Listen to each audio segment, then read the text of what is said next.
Happy Monday, it's Eric Plattenberg. You know, one of the things that I observe in the most successful, happiest people that I know is that they are tremendously capable of dealing with bad news. You know, I had some bad news the other day that it came to me right in the morning, one of the first emails that I read, and it was really, for me, bad news.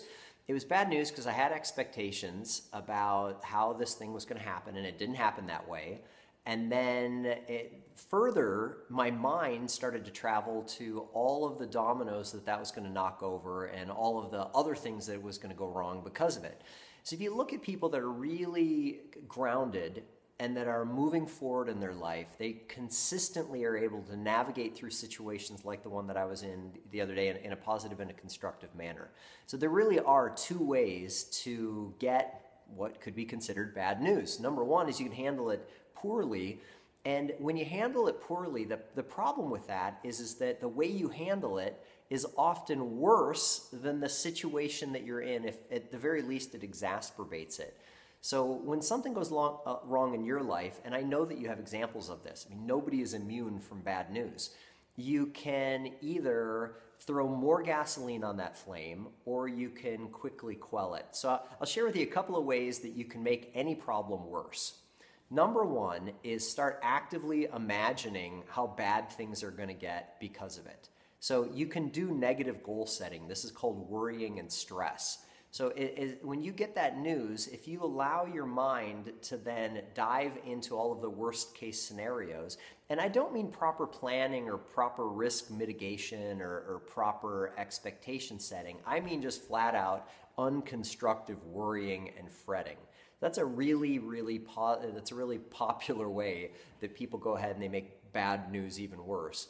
And then secondarily is complain about it and tell as many people as you know what went wrong as fast as you can.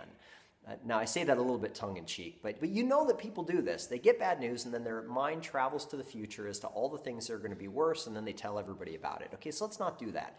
So what I recommend, and what I try the best that I can to do, and it doesn't always come easy, by the way. Like the other morning, I felt like I got punched in the stomach, and then it took me a little bit to get back on track. But one of the things that will often snap it out of it for me is I get out a pen and paper and I physically start writing down all of the reasons why this might be a good thing. You know, and maybe it won't be a good thing, but maybe it will. And that's the start of creating positive intention. And I start to write down and I make a list.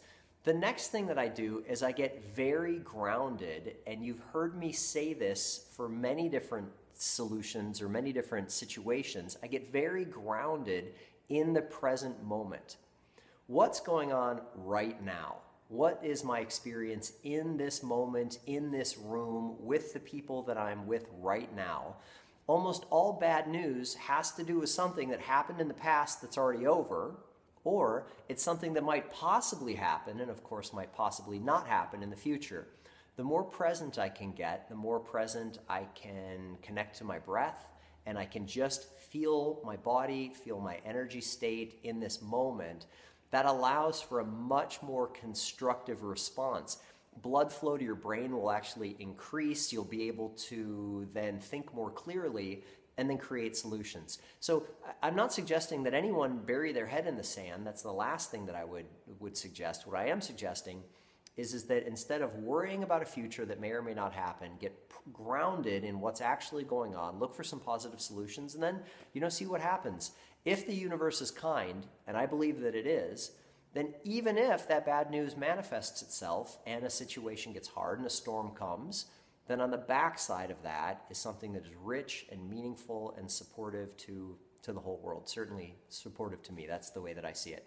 I hope that that's helpful. Notice when you get some bad news, notice how you're reacting to it, and above all, have an awesome week.